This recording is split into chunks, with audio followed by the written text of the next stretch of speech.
Seventh frame, 3 pins the difference. Winger working on a spare. This has been a pretty good lane for Ron. This has got a little trust to it here. That ball, they gave him plenty of room. It came back too hard. The 4-7. The ball hits that hard. The 2-pin and or the head pin go right up over the 4-7, right up over the top of him. This is definitely just a grind them out match, or else somebody who can stumble to the finish line is going to win this match. John Handegard here is in deep meditation. He's trying to decide or figure out what is wrong with his game. He knows it's not the lanes. John is making some mistake in his game. He's not sure what it is.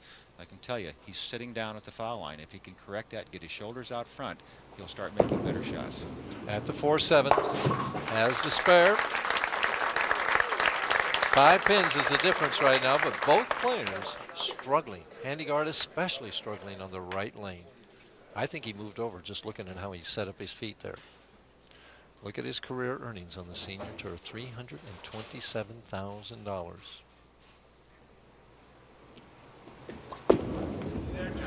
High again. John gets such a heavy roll on the ball. When he moves left and throws the ball right, it just hooks earlier. He has no chance doing that. And what's John's biggest problem, again, is he's sitting down. Here's another look at that last shot. John, instead of getting his shoulders out front and extending to the target, is sitting down at the foul line. You can see his back straighten out there. See how his back straightens out at the foul line? That's the mistake. He's got to go for this, right? He's got to give it a shot. He's got to give this a shot. He's got to trust it to get out there and then finish a little on the back. Slide it over. Oh, my. Oh! Had a chance. He needs to extend like that on the first shot, That's right? exactly right, Mike. That spare shot was the position he should be in on a strike ball at the foul line. Well, right now the difference is 8 pins, 3 frames to go. Handegard totally lost on the right lane. He told Bobby Dinkins down there that he threw that ball right where he wanted to throw it. He thinks it's a lane. Ron looking on, knowing that he took the lead while sitting on the bench, usually a very good sign. Handegard gets the light hit. Nothing solid. Well, it's either light or high. He's getting that over-under that you talked about. Yeah, I think it's a little bit over-under on the lanes, possibly is affecting John's ability to make the shot he wants to make. He doesn't look as confident as he normally is. Ron Winger with the golden opportunity here to put John Handegard in a position that will make him find something on lane 10. If Winger doesn't get some strikes going here, he's going to just put Handegard in position of finishing out this match and killing him on lane 9. It's going to go high. Oh, what a break. That 10 pin fell over, leaves just the 4-7. And obviously these lanes are changing, though, Earl. They got to be. The two players talking to each other there, you can see they're commiserating, you might say, both feeling that there's a big transition going on with the oil on lane 10. And I think they're both just playing too far out in the dry. They need to get into the oil and stay in the oil, which is more toward the middle of the lane, and then they can get the ball reaction they want. At the 4-7, nothing is a gimme here.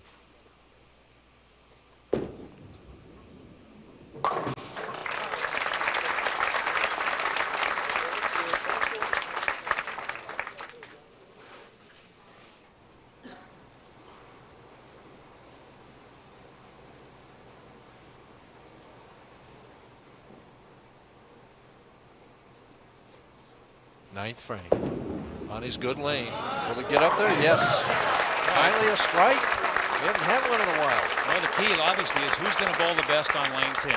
John Handegard, this is his last shot on this lane, and really, if he can spare here and double on lane 9, he can take the lead in the match. The key is going to be that Ron Winger has to finish on lane 10. If he can strike, he takes the lead. Orloff, it's there. Oh my goodness, a solid 80. Finally makes the perfect shot and can't get a strike. Unbelievable. What a time to have that happen. When you're going to get a bad break like that, you don't mind it in the first, second, or third frame. But when it happens in the position that John Handegard is in right now, where that would have taken the lead in the match and gave him a chance to bowl on his good lane and win the match, my. Wow. It's like a knife in your heart. At the 8-pin. No trouble, but can he regroup emotionally going into the 10th?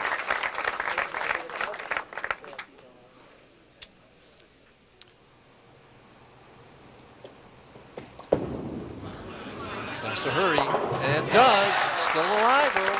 Still alive, and you can see by the look on Nancy's face that she's not real confident right now. John always confident, and we see him working on his shoe there. He has a wire brush that he always uses between shots on his shoe to make sure there's nothing of any foreign material there. You can see Ron Winger sitting on the bench, knows that regardless of what John Handegard does here, he can get up in the 10th frame. If he can find a way to strike on lane 10, he can win the match.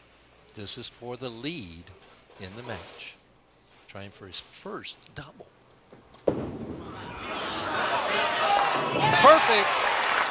What a competitor, huh? What a competitor, and he's put it right back in the lap of Ron Winger, who has to perform on the tough lane in the 10th frame, lane 10. If he strikes here, he'll finish with 196 and 6 strikes on the left lane, 0 on the right lane. And any strike, if that solid 9-pin would have been a winner in the match. He would have won the match. Right. It would have been all over right now. That would have been the lockup shot right there. Regardless of what John does on this ball, Ron Winger needs to throw a strike on the first ball of the 10th frame to win the tournament. Well, they bowled 42 games. Winger's bowled his 1 game on television. In his second, it comes down to 1 ball for the championship of the Greater Albany Senior Open.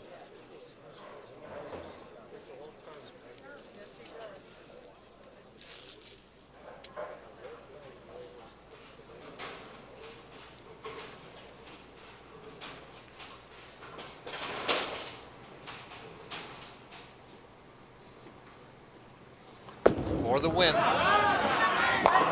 And the 4-pin. Handegard has overcome. John Handegard has won his 12th senior PBA title of the Greater Albany Senior Open.